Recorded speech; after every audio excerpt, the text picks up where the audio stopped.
Alors que les prières de la paix pour la liberté religieuse se poursuivent quotidiennement devant le centre de détention de Séoul, celle du 21 octobre dernier a été organisée par la région de Chongbuk. Ce jour-là, la famille de Moon Chinung et Moon Yumi, héritiers de l'amour et la bénédiction du ciel, a visité le centre de détention et a rencontré et encouragé les membres qui offraient le Jeonsong. À travers son message, Byung Jong-soo, responsable de la région de Chongbuk, a souligné la signification de cette prière de paix.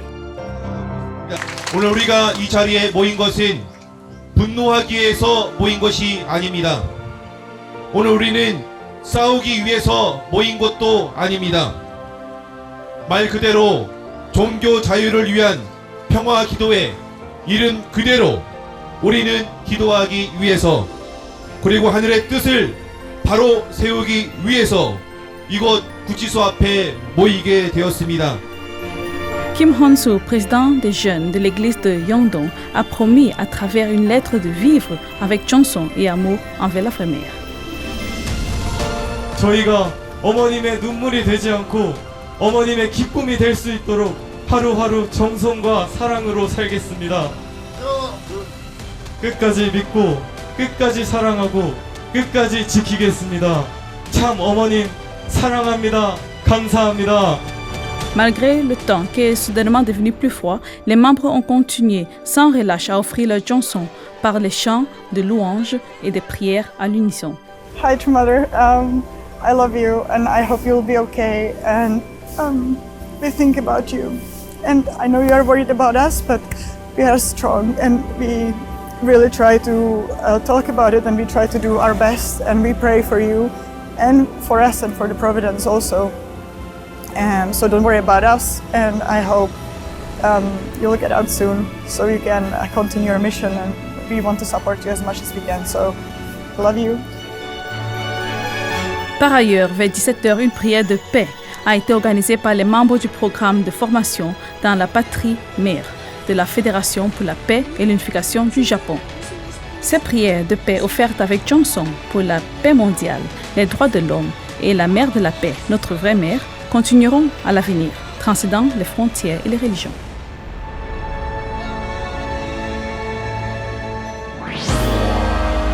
Une conférence spéciale itinérante de Song Yeon-chon, président de la FFPMU Corée, a eu lieu à l'église principale dans la région de Busan-Ulsan sur le thème « La lumière de la paix qui illumine la mer ».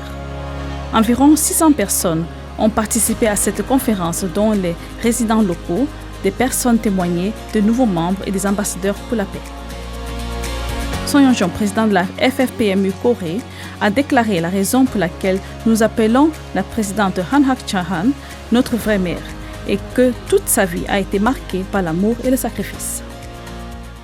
왜 전 세계 수많은 사람들이 한학자 총재님을 어머니 그리고 참 어머님이라고 부르는 걸까요?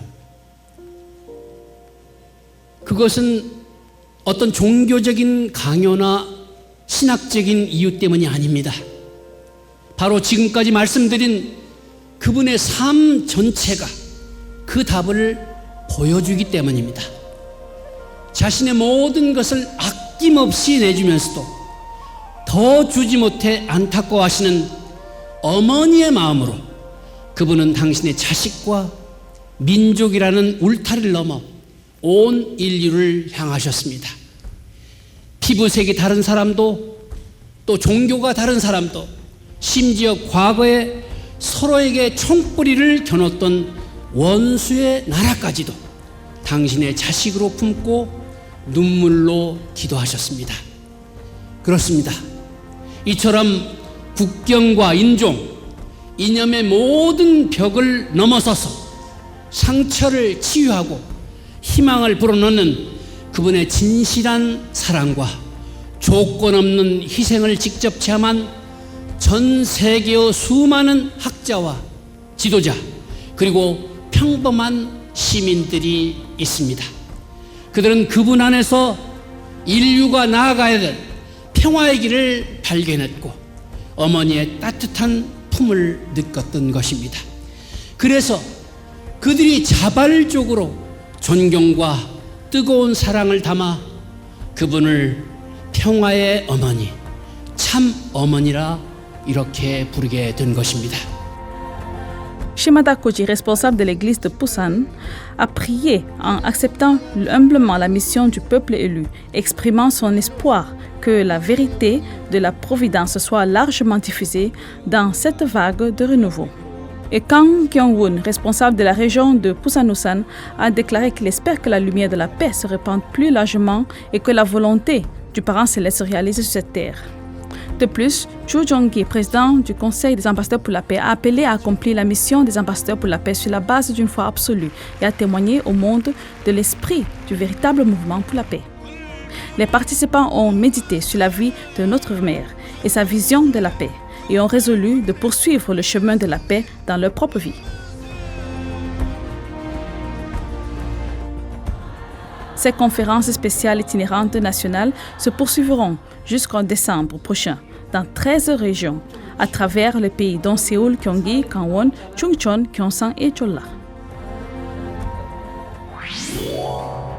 Sur le thème « La vraie paix réside dans le repenti du passé, le pardon et la réconciliation », la 25e cérémonie de la commémoration de l'esprit des patriotes martyrs et rite commémoratif conjoint Corée-Japon a eu lieu au pavillon de l'indépendance du parc de l'indépendance de Sodaemun.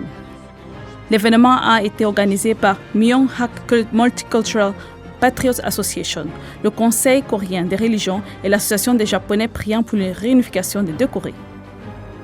Cet événement, qui est organisé à l'occasion du 80e anniversaire de la libération et de la République de la Corée et du 60e anniversaire de l'établissement des relations diplomatiques entre la Corée et le Japon.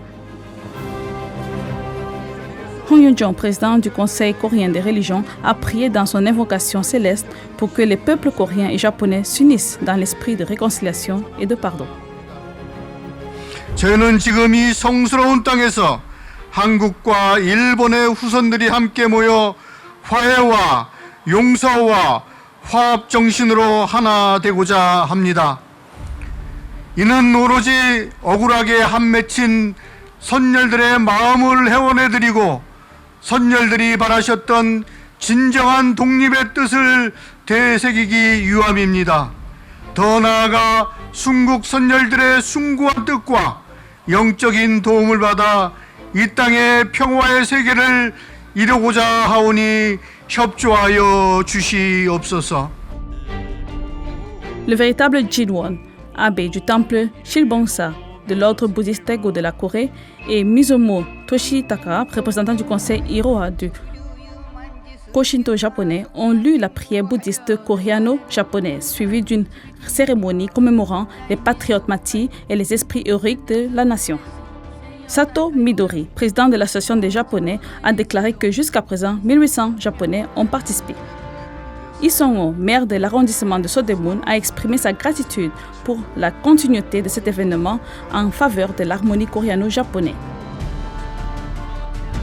Son Yeon-chon, président de la FFPMU Corée, a souligné que cet événement est une occasion où les sociétés civiles des deux pays se donnent la main pour perpétuer le symbole de la paix.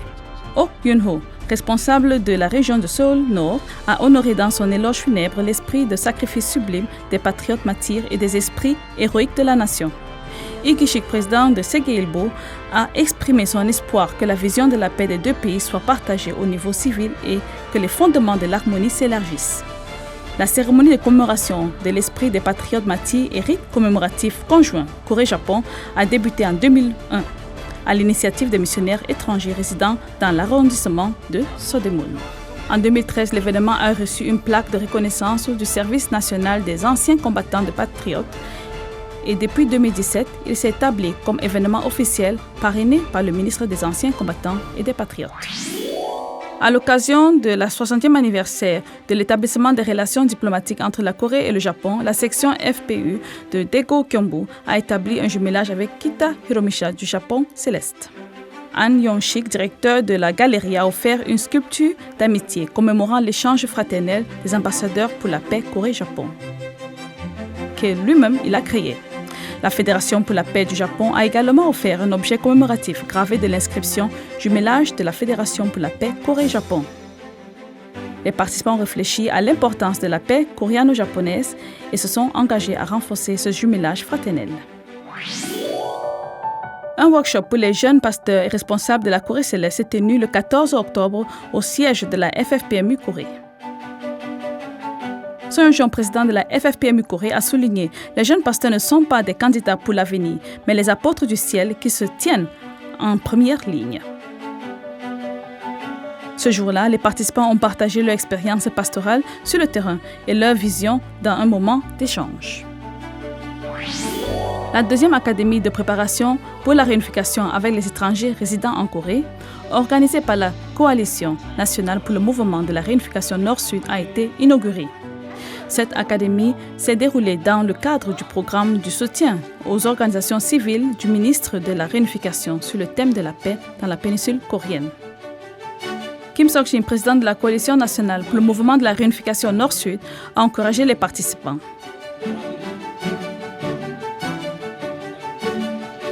Les discussions et la session de questions-réponses ont porté sur les différences de perception de la réunification entre les générations et sur le rôle des jeunes. La Coalition nationale a déclaré qu'elle continuerait à créer des espaces de communication ouverts pour la préparation de la réunification en s'appuyant sur le réseau national.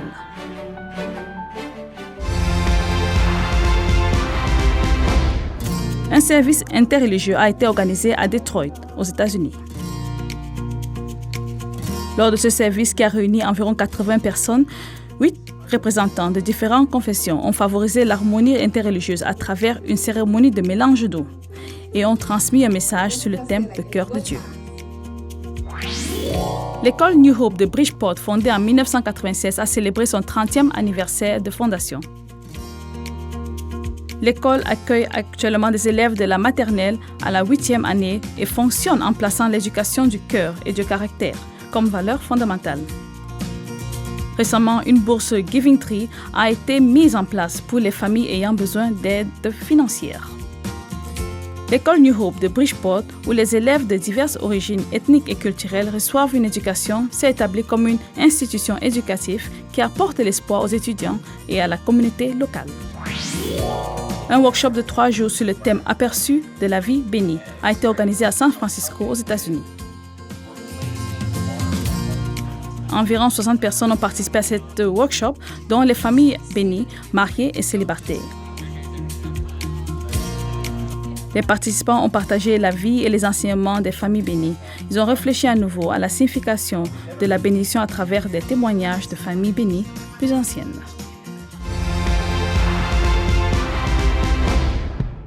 Un workshop Moshim a été organisé dans le Visayas, aux Philippines. Ce workshop qui s'est tenu à l'église familiale Iloilo a rassemblé environ 60 participants en ligne et sur place. Ronnie Sodosta, président de la Fédération des Philippines, a déclaré qu'à l'ère de Chonegok, nous devons aligner nos cœurs sur la direction du ciel. Les participants ont résolu de renforcer leur foi avec une attitude inébranlable et de rassembler leurs chansons envers le parent céleste et les vrais parents.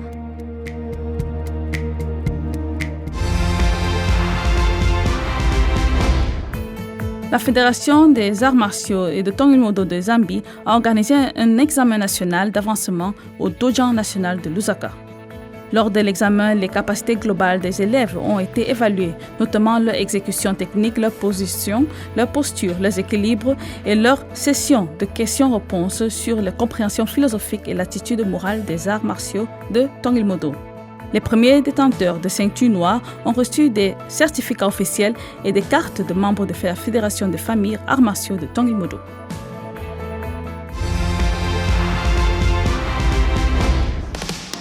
À l'occasion de la Journée internationale des personnes âgées des Nations Unies 2025, un événement commémoratif a été organisé à la résidence des ambassadeurs pour la paix de Lima. Environ 150 personnes ont participé à cet événement organisé par la FPU de Pérou, dont les dirigeants communautaires et les ambassadeurs pour la paix. Cet événement, organisé sous le thème « Les personnes âgées menant les actions locales et mondiales », avait pour objectif de présenter la vie et les réalisations des vrais parents et diffuser les valeurs de coexistence, coprospérité et des valeurs universellement partagées.